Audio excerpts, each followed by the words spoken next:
Anything below that puts you below the poverty level. And there is no evidence that when you raise the minimum wage, businesses go out of business. That is simply not true. We're going to talk about immigration. We're going to talk about immigration now, gentlemen, and we're going to talk about families within this context. Mr. President, your administration separated children from their parents at the border, at least 4,000 kids. You've since reversed your zero-tolerance policy, but the United States can't locate the parents of more than 500 children. So how will these families ever be reunited? Children are brought here by coyotes and lots of bad people, cartels, and they're brought here, and they used to use them to get into our country. We now have as strong a border as we've ever had. We're over 400 miles of brand new wall. You see the numbers, and we let people in, but they have to come in legally, and they come in through merit. But how will you reunite these kids with their families, Let me just tell you, Mr. President? they built cages. You know, they used to say, I built the cages, and then they had a picture in a certain newspaper, and it was a picture of these horrible cages, and they said, look at these cages. President Trump built them, and then it was determined they were built in 2014. That was him. Do you have a plan to reunite the kids? Yes, we're working on it we're trying very hard. But a lot of these kids come out without the parents. They come over through cartels and through coyotes and through gangs. Vice President Biden, let me bring you into this conversation. Quick response and then another question to you. These 500 plus kids came with parents. They separated them at the border to make it a disincentive to come to begin with. Real tough. We're really strong. And guess what? They cannot, it's not coyotes didn't bring them over. Their parents were with them. They got separated from their parents. And it makes us a laughing stock and violates every notion of who we are as a nation. Let me ask you a follow-up question. They did it.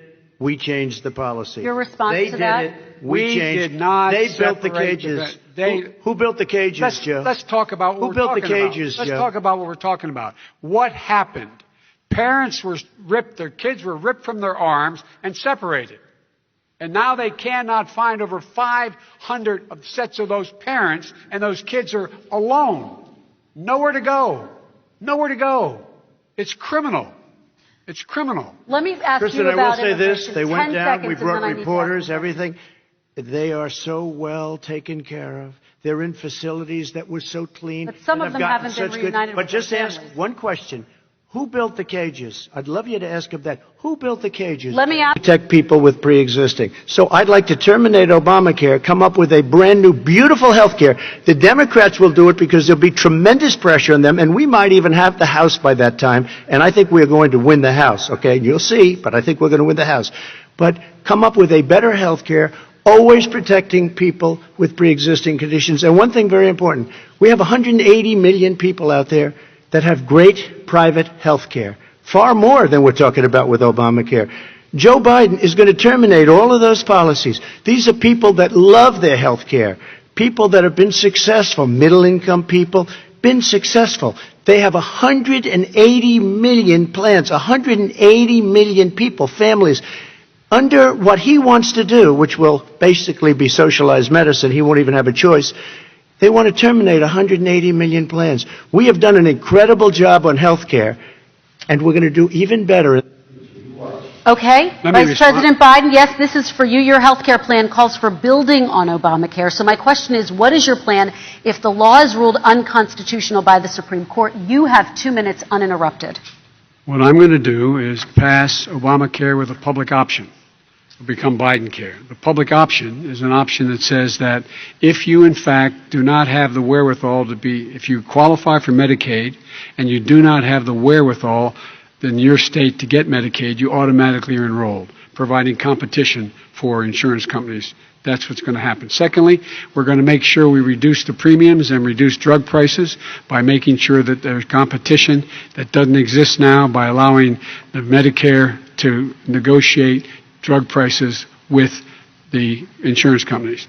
Thirdly, the idea that I want to eliminate private insurance, the reason why I had such a fight with 20 candidates for the nomination was I support private insurance. That's why not one single person with private insurance would lose their insurance under my plan, nor did they under Obamacare. They did not lose their insurance unless they chose they wanted to go to something else. Lastly, we're going to make sure we're in a situation that we actually protect pre-existing. There's no way he can protect pre-existing conditions. None. Zero. You can't do it in the ether. He's been talking about this for a long time. He's never come up with a plan. I guess we're going to get the pre-existing condition plan the same time we get the infrastructure plan that we've been waiting since 17, 18, 19, and 20. I still have a few more minutes. I know you're getting anxious. The fact is that he's already cost the American people, because of his terrible handling of the COVID virus and the economic spillover, 10 million people have lost their private insurance. And he wants to take away 22 million more people who have it under Obamacare, and over 110 million people with pre-existing conditions, and all the people from COVID are going to have pre-existing conditions. What are they going to do? I have a follow-up for you, Vice President Biden. It relates to something that President Trump said. He's accusing you of wanting socialized medicine. What do you say to people who have concerns that your health care plan, which includes a government insurance option, takes the country one step closer to a health care system run entirely by the government? What's your response it's to them? ridiculous. It's like saying that, the idea that the fact that there's a public option that people can choose, that makes it a socialist plan. Look, the difference between the president, I think health care is not a privilege, it's a right. Everyone should have the right to have affordable health care. And I am very proud of my plan. It's gotten endorsed by all the major labor unions, as well as a whole range of other people who, in fact, are concerned in the medical field. This is something that's going to save people's lives, and this is going to give some people an opportunity to have health care for their children. How many of you home are worried and rolling around in bed tonight wondering what in God's name you're going to do if you get sick? Because you've lost your home insurance, your health insurance, your company's gone under. We have to provide health insurance for people at an affordable rate, and that's what I do. President Trump, Excuse me, he was your there response. for 47 years. He didn't do it. He was now there as vice president for 8 years, and it's not like it was 25 years ago. It was 3 3/4. It was just a little while ago, right? Less than 4 years ago. He didn't do anything. He didn't do it. He wants socialized medicine, and it's not that he wants it. His vice president, she is more liberal than Bernie Sanders and wants it even more. Bernie Sanders wants it. The Democrats want it. You're going to have socialized medicine, just like you went with fracking. We're not going to have fracking. We're going to stop fracking. We're going to stop fracking. Then he goes to Pennsylvania after he gets a nomination, where he got very lucky to get it. And he goes to Pennsylvania and he says, oh, we're going to have fracking. And you never ask that question. And by the way, so far, I respect very much the way you're handling this, I have to say. By the way, but somebody should ask the question. He goes for a year. There will be We have a number of topics we're going to get to. That's a big question. We're going to get to. The same thing with socialized medicine. I have to respond. Vice President, your response, please. My response is people deserve to have affordable health care. Period. Period, period, period. And the Biden care proposal will, in fact, provide for that affordable health care, lower premiums. What we're going to do is going to cost some money. It's going to cost over $750 billion over 10 years to do it. And they're going to have lower premiums. You can buy into the better plans, the cheaper plans, lower your premiums, deal with unexpected billing, and have your drug prices drop significantly. He keeps talking about it. He hasn't done a thing for anity on health care. Not a thing. Kristen, when Very he quickly, says, then I want to talk when about he what's says happening public on Capitol option, Hill. he's talking about socialized medicine and health care. When he talks about a public option, he's talking about destroying your Medicare, totally destroying, and destroying your Social Security. And this whole country will come down. You know, Bernie Sanders tried it in his state. He tried it in his state. His governor was a very liberal governor. They wanted to make it work. Okay, let's hear Vice President Biden respond. It doesn't work. He's a very confused guy. He thinks he's running against somebody else. He's running against Joe Biden. I beat all those other people because I disagreed with them. Joe Biden he's running against. And the idea that we're in a situation that they're going to destroy Medicare, this is the guy that the actuary at Medicare said, if in fact, at Social Security, if in fact he continues to withhold, his plan to withhold the tax on Social Security will be bankrupt by 2023 with no way to make up for it. This is the guy who's tried to cut Medicare. So the idea that Donald Trump is lecturing me on Social Security and Medicare? Come on. He tried to get rid of, he tried to hurt Social Security years ago. Go back and look at the records. He tried to hurt Social Security years ago. All right, let's move on. I'm going to move on. Mr. President, I have to move on to the next question. They said or the else stock we're not market gonna will have time to talk boom about it. if I'm elected. If he's elected, the stock market will crash. Okay, let's biggest move on to the analysts are next saying question. Let me respond. Very quickly. Look, the idea that the stock market is booming is his only measure of what's happening. Where I come from in Scranton and Claymont, the people don't live off of the stock market. Just in the last three years during this crisis, the billionaires in this country made, according to the Wall Street, $700 billion more dollars. $700 billion more dollars. Because that's his only measure. What happens to the ordinary people out there? What happens to them? Let's talk about what's happening on Capitol Hill. We're going to move on. 401ks are through the roof. We're going to move on. Stock are through the roof. All right. And he doesn't come from Scranton. That's like he lived there for a short period of time before he even knew it. We're going to move on to the next question. And the people of Pennsylvania Let me will move show on you to my that. next question, They gentlemen. understand. As of tonight, more than 12 million people are out of work. And as of tonight, 8 million more Americans have fallen into poverty, and more families are going hungry every day. Those hit hardest are women and people of color. They see Washington fighting over a relief bill.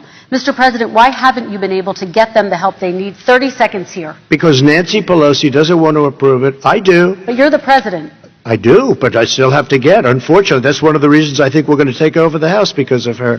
Nancy Pelosi doesn't want to approve anything because she'd love to have some victories on a date called November 3rd. Nancy Pelosi does not want to approve it. We are ready, willing, and able to do something. Don't forget, we've already approved 3 plans, and it's gone through, including the Democrats, in all fairness.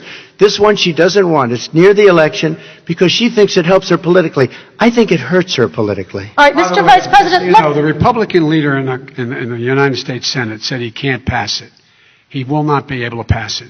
He does not have Republican votes. Why isn't he talking to his Republican friends? Let me follow up with you, Vice President. we made a Biden, deal, because the Republicans let me will ask pass Vice it. President Biden a question. You are the leader of the Democratic Party. Why have you not pushed the Democrats to get a deal for the American people? Well, I have, and they have pushed it. Look, they passed this act all the way back in the beginning of the summer. This is like it's not new. It's been out there. This HEROES Act has been sitting there.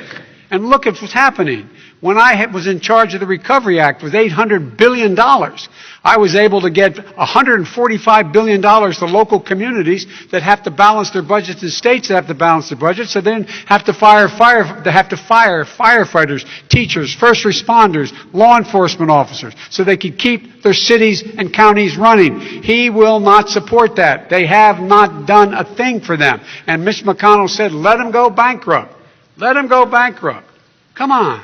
What's the matter with The these bill that was guys? passed in the House was a bailout of badly run, high-crime, Democrat, all run by Democrats, cities and states. It was a way of getting a lot of money, billions and billions of dollars to these states. It was also a way of getting a lot of money from our people's pockets to people that come into our country illegally. We were going to take care of everything for them. And what that does, and I'd love to do that, I'd love to help them, but what that does, everybody all over the world will start pouring into our country. We can't do it.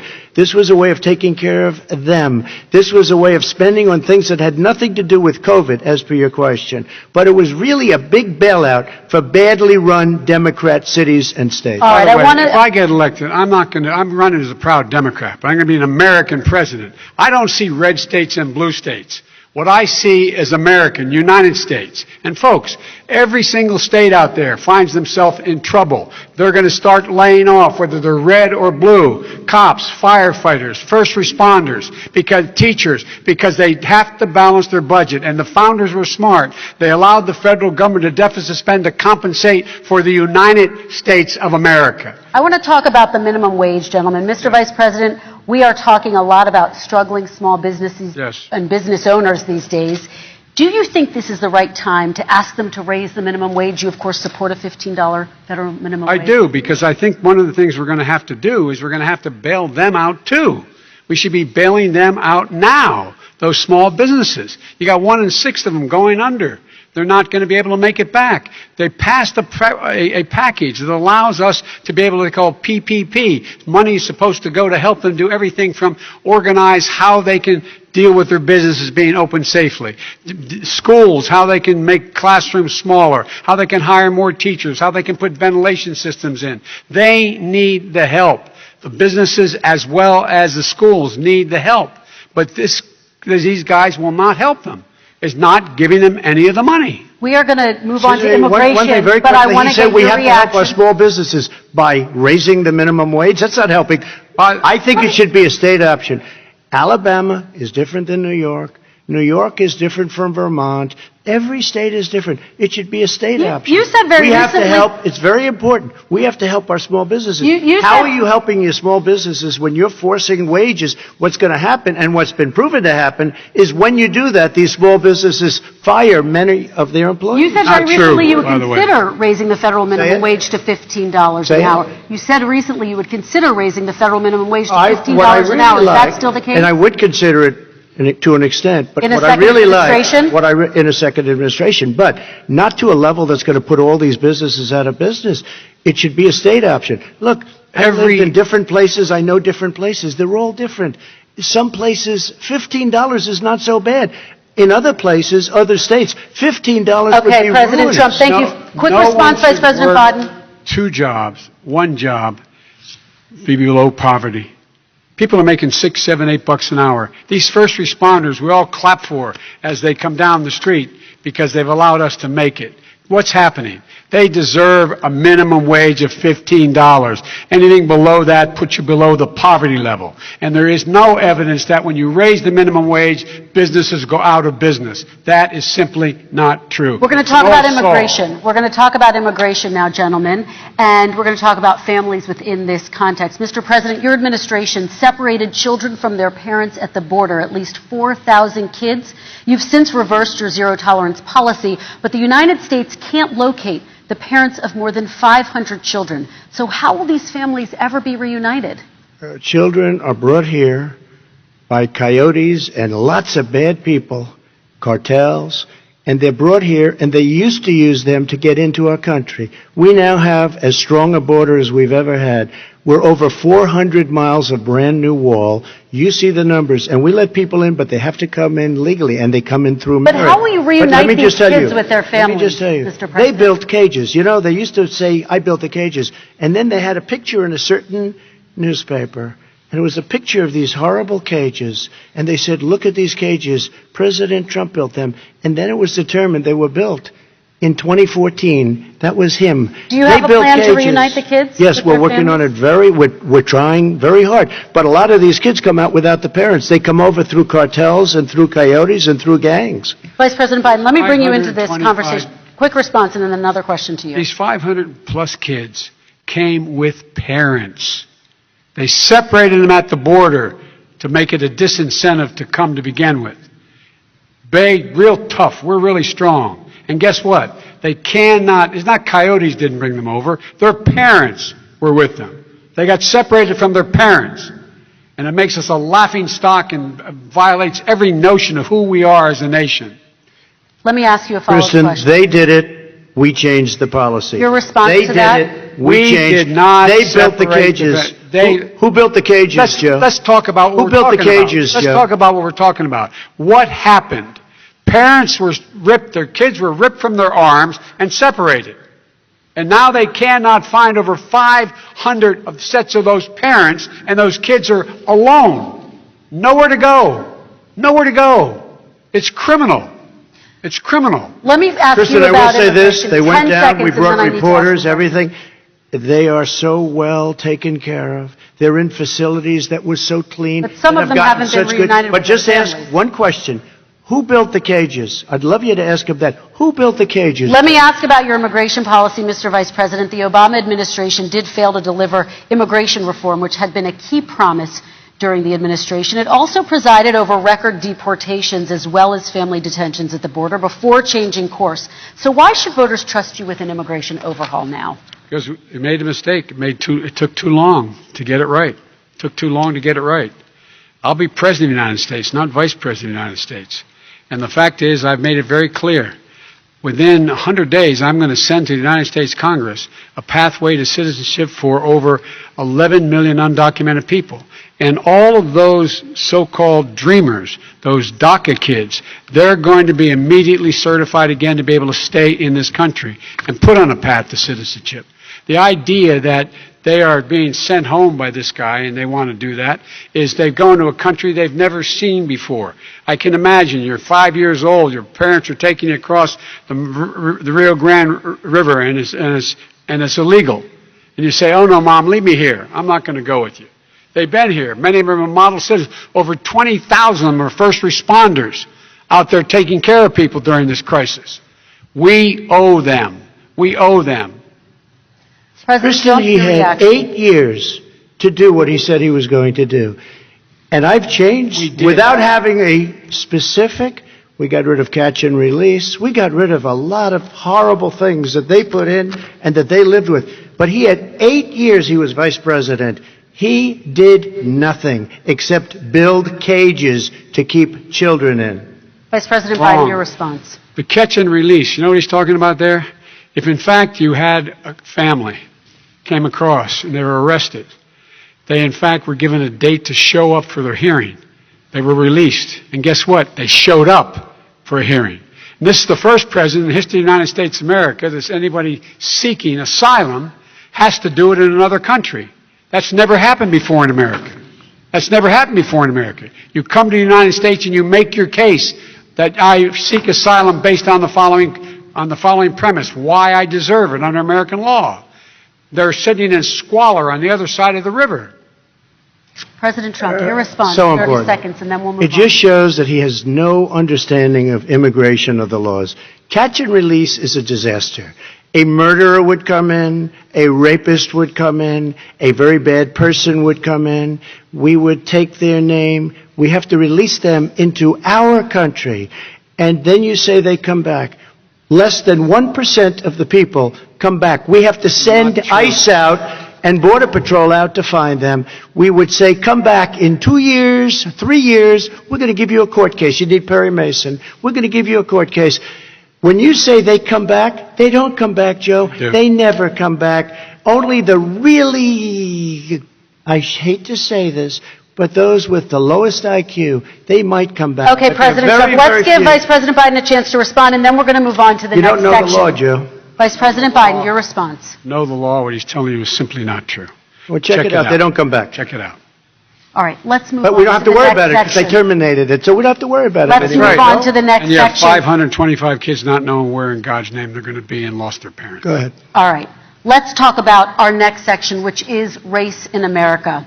And I want to talk about the way black and brown Americans experience race in this country. Part of that experience is something called the talk. It happens regardless of class and income. Parents who feel they have no choice but to prepare their children for the chance that they could be targeted, including by the police, for no reason other than the color of their skin.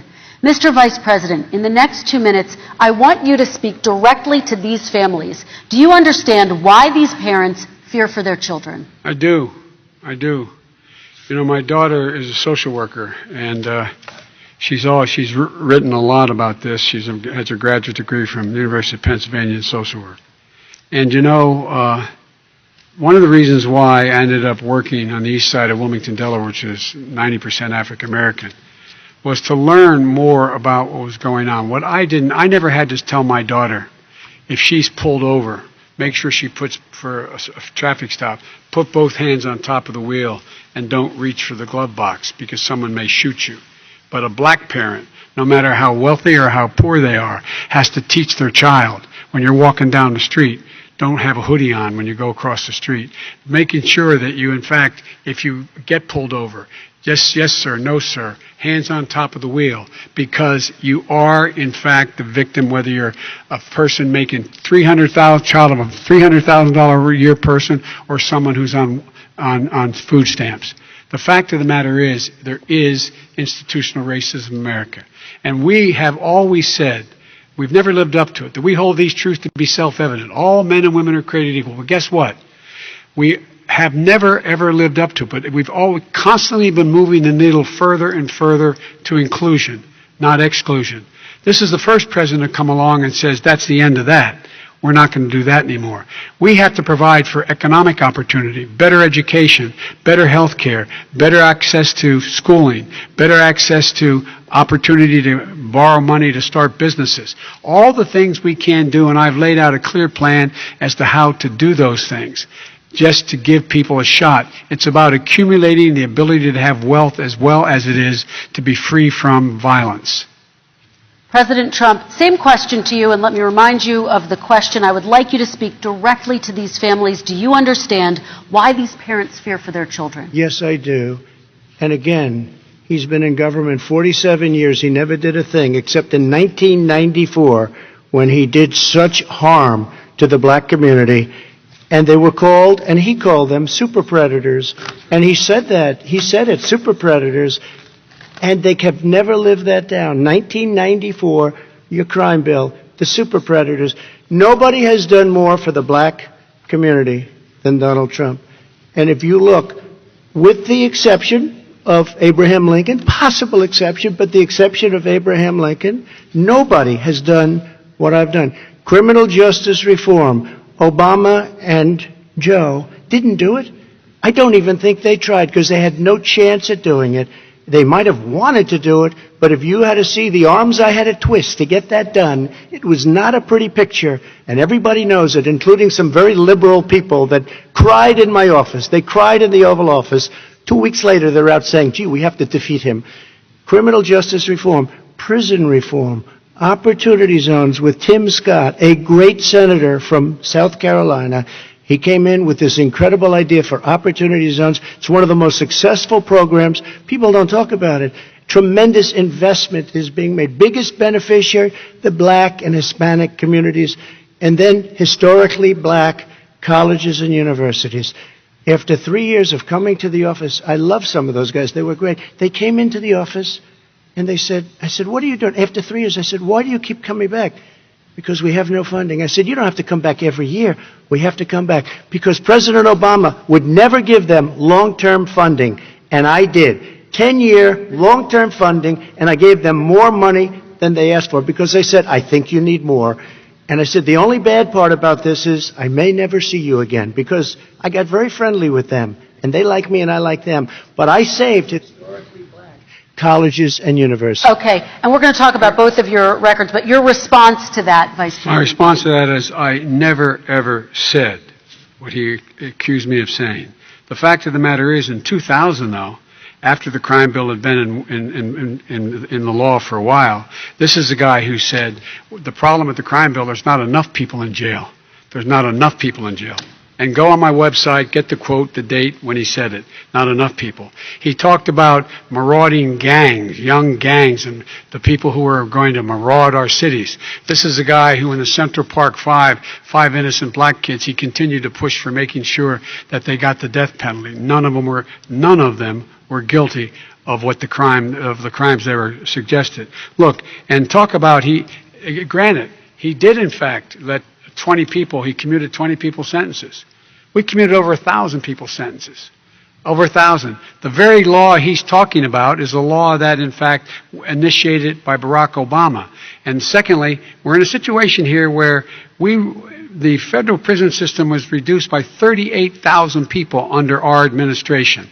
And one of these things we should be doing, there should be no minimum mandatories in the law. That's why I'm offering $20 billion to states to change their state laws to eliminate minimum mandatories and set up drug courts. No one should be going to jail because they have a drug problem. They should be going to rehabilitation, not to jail. We should fundamentally change the system, and that's what I'm going to do. But why didn't he do it 4 years ago?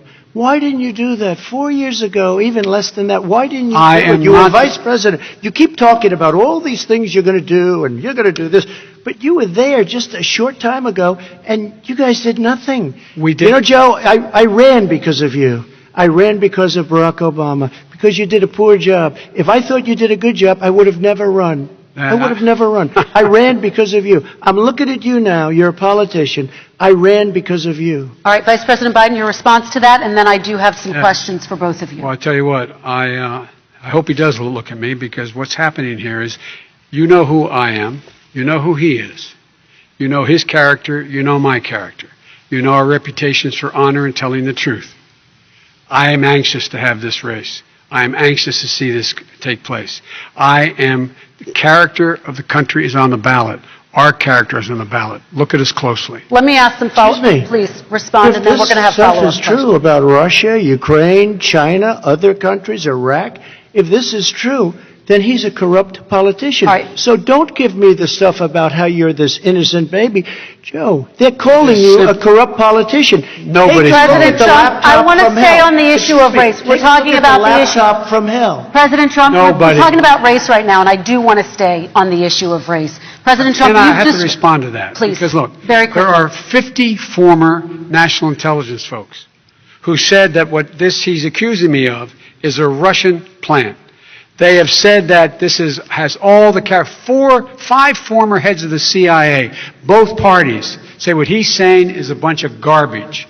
Nobody believes it except his and his good friend Rudy Giuliani. You mean the laptop is now another Russia hoax? You That's gotta exactly be- what. Is this that's where you're exactly going? what. This was is told. where he's going. The laptop is Russia, Yes. Gentlemen, Russia. I want to stay on the issue of race. You okay? have to be kidding. Here we Mr. go President, again with Russia. We're going to continue Boy, on the boy. issue of race. Mr. President, believe you've that one. described the Black Lives Matter movement as a symbol of hate.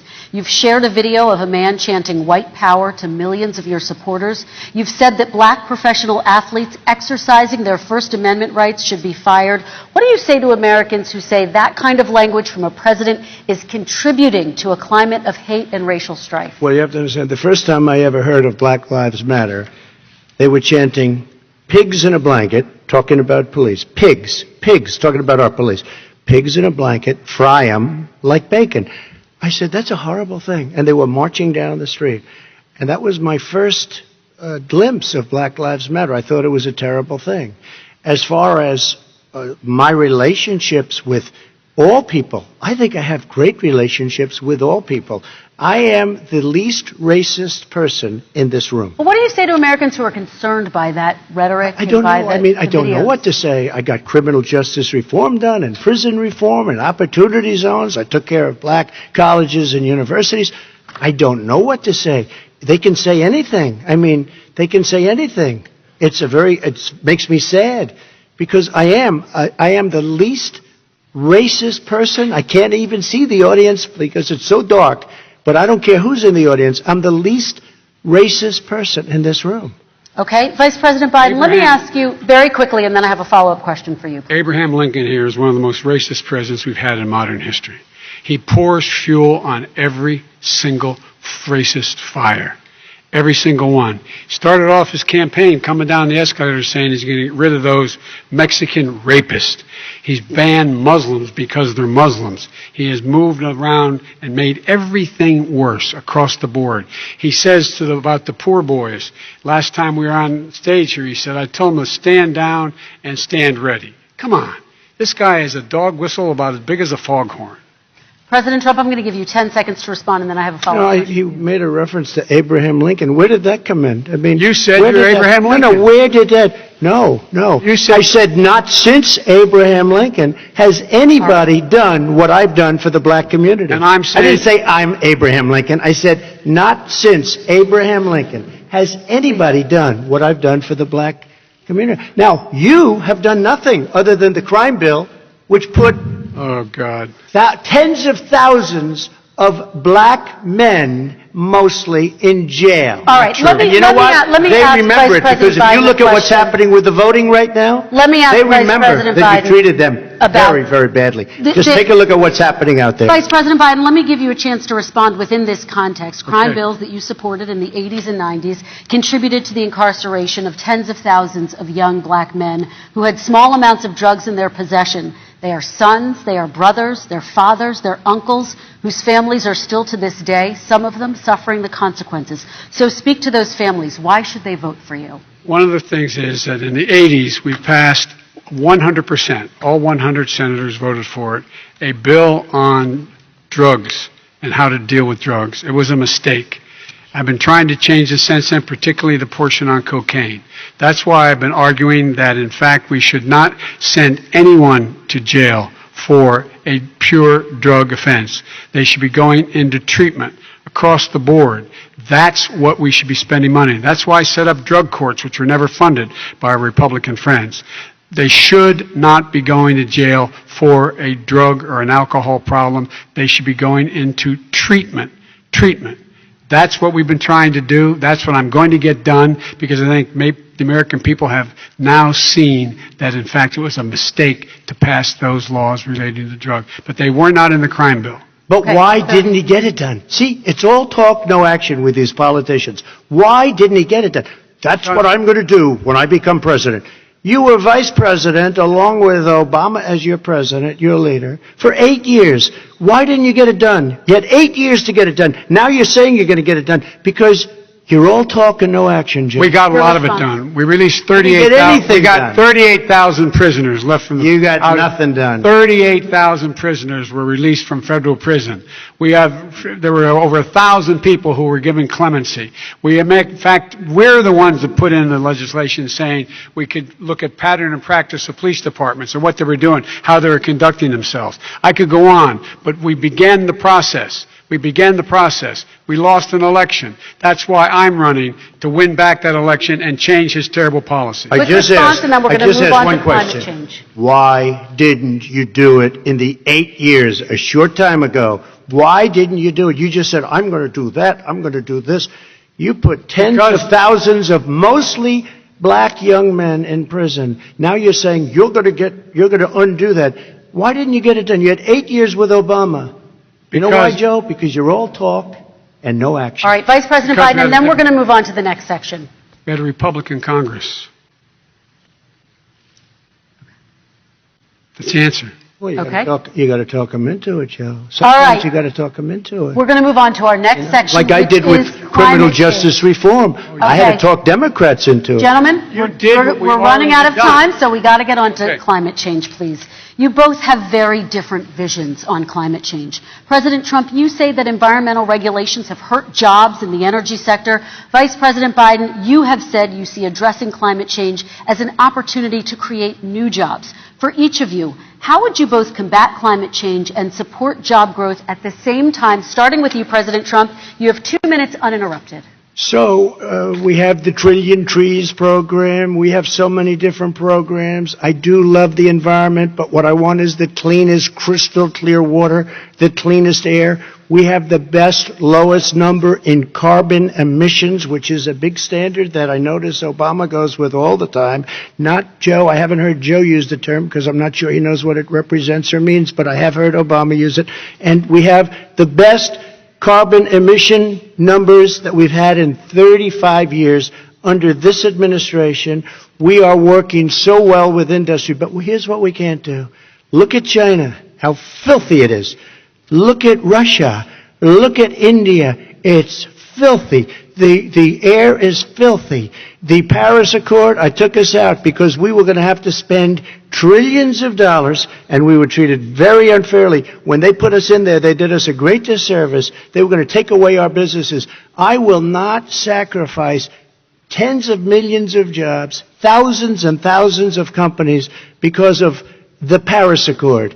It was so unfair. China doesn't kick in until 2030. Russia goes back to a low standard, and we kicked in right away. It would have destroyed our businesses. So, you ready? We have done an incredible job environmentally. We have the cleanest air, the cleanest water, and the best carbon emission standards that we've seen in many, many years. Vice President And we Biden. haven't destroyed our industries. Vice President Biden, 2 minutes to you, uninterrupted. Climate change and climate warming, global warming, is an existential threat to humanity. We have a moral obligation to deal with it. And we're told by all the leading scientists in the world we don't have much time. We're going to pass the point of no return within the next 8 to 10 years. 4 more years of this man eliminating all the regulations that were put in by us to clean up the climate, to limit limit of emissions, will put us in a position where we're going to be in real trouble. Here's where we have a great opportunity. I was able to get both all the environmental organizations as well as labor, the people worried about jobs, to support my climate plan. because what it does, it will create millions of new good-paying jobs. We're going to invest in, for example, 50,000 charging stations on our highways so that we can own the electric car market of the future. In the meantime, China is doing that. We're going to be in a position where we're going to see to it that we're going to take 4 million existing buildings and 2 million existing homes and retrofit them so they don't leak as much energy, saving hundreds of millions of barrels of oil in the process and creating significant number of jobs. And by the way, the whole idea of what this is all going to do, it's going to create millions of jobs, and it's going to clean the environment. Our health and our jobs are at stake. That's what's happening. And what right now, by the way, Wall Street firms indicated that my plan will in fact create 18.6 million jobs, 7 million more than his. This is from Wall Street. And I'll create $1 trillion more in economic growth than his proposal does. Not on climate, just on the economy. President Trump, you're Today came out and said very strongly, $6,500 will be taken away from families under his plan, that his plan is an economic disaster. If you look at what he wants to do, if you look at his plan, his environmental plan, you know who developed it? AOC plus 3. They know nothing about the climate. I mean, she's got a good line of stuff, but she knows nothing about the climate. And they're all hopping through hoops for AOC plus 3. Look, their real plan costs $100 trillion. If we had the best year in the history of our country for 100 years, we would not even come close to a number like that. When he says buildings, they want to take buildings down because they want to make bigger windows into smaller windows. As far as they're concerned, if you had no window, it would be a lovely thing. This is the craziest plan that anybody has ever seen. And this wasn't done by smart people. This wasn't done by anybody. Frankly, I don't even know how it can be good politically. Right. They want to spend $100 trillion. That's their real number. He's trying to say it was 6. It's $100 trillion. They want to knock down buildings and build new buildings with little, tiny, small windows. I mean, and many other things. Okay. And many other things. Let me have the Vice President respond, and we're running out of time, and we have a lot more questions to get to. So let's hear from the Vice President. I have a number more questions. I don't know where he comes from. I don't know where he comes up with these numbers. Queen. $100 trillion. Give me a break. This plan is endorsed by every major environmental group and every labor group. Labor. Because they know the future lies. The future lies in us being able to breathe. And they know there are good jobs in getting us there. And by the way, the fastest growing industry in America is solar energy and wind. He thinks wind causes cancer, windmills. It's the fastest growing jobs, and they pay good prevailing wages, $45, $50 an hour. We can grow and we can be cleaner if we go the route I'm proposing. President Trump, please respond, and then I have to follow. We are energy independent for the first time. We don't need all of these countries that we had to fight war over because we needed their energy. We are energy independent. I know more about wind than you do. It's extremely expensive, kills all the birds, it's very intermittent, it's got a lot of problems, and they happen to make the windmills in both Germany and China, and the fumes coming up, if you're a believer in carbon emission, the fumes coming up to make these massive windmills is more than anything that we're talking about with natural gas, which is very clean. One other thing. Find me a scientist who says that. I love solar, but solar doesn't quite have it yet. It's not powerful yet to really run our big, beautiful factories that we need to compete with the world. So It's all a pipe dream. But you know what we'll do? We're going to have the greatest economy in the world. But if you want to kill the economy, get rid of your oil industry. You want, and what about fracking? All right, let me allow Vice President Biden to respond. I never said I oppose fracking. You said it on tape. I did. Show the tape. Put it on your website. I'll put it on. Put it on the website. The fact of the matter is he's flat lying. Would you rule out banning fracking? I do rule out banning fracking because the answer, we need other industries to transition to get to ultimately a complete zero emissions by 2025. What I will do with fracking over time is make sure that we can capture the emissions from the fracking, capture the emissions from gas. We can do that, and we can do that by investing money in doing it. But it's a transition to that. I have one more question in this pod, and then Excuse me, he was against fracking. He said it. I will show that to you tomorrow. I am against fracking. Until he got the nomination, went to Pennsylvania, then he said, but you know what, Pennsylvania? He'll be against it very soon because his party is totally against it. Fracking on federal land, I said. No fracking and or oil on federal land. Let me ask this final question in this section, and then I want to move on to our final section. President Trump, people of color are much more likely to live near oil refineries and chemical plants. In Texas, there are families who worry the plants near them are making them sick. Your administration has rolled back regulations on these kinds of facilities. Why should these families give you another 4 years in office? The families that we're talking about are employed heavily, and they are making a lot of money, more money than they've ever made. If you look at the kind of numbers that we produce for Hispanic, for Black, for Asian, it's 9 times greater, the percentage gain, than it was in 3 years, than it was under 8 years of the 2 of them, to put it nicely. 9 times more. Now, somebody lives, I have not heard the numbers or the statistics that you're saying, but they're making a tremendous amount of money economically. We saved it, and I saved it again a number of months ago when oil was crashing because of the pandemic. Okay. We saved it. We got, say what you want about relationship, we got Saudi Arabia, Mexico, and Russia to cut back, way back. We saved our oil industry, and now it's very vibrant again. All right. And everybody has very inexpensive gasoline. Remember Vice President Biden, your response, and then we're going to have a final question for both of you. My response is that those people live on what they call fence lines. He doesn't understand this. They live near chemical plants that, in fact, pollute, chemical plants and oil plants and refineries that pollute. I used to live near that when I was growing up in Claymont, Delaware. And there are more oil refineries in Marcus Hook and the Delaware River than there is any place, including in Houston at the time. When my mom get in the car and when there was first frost to drive me to school, turn in the windshield wiper, there'd be oil slick in the window.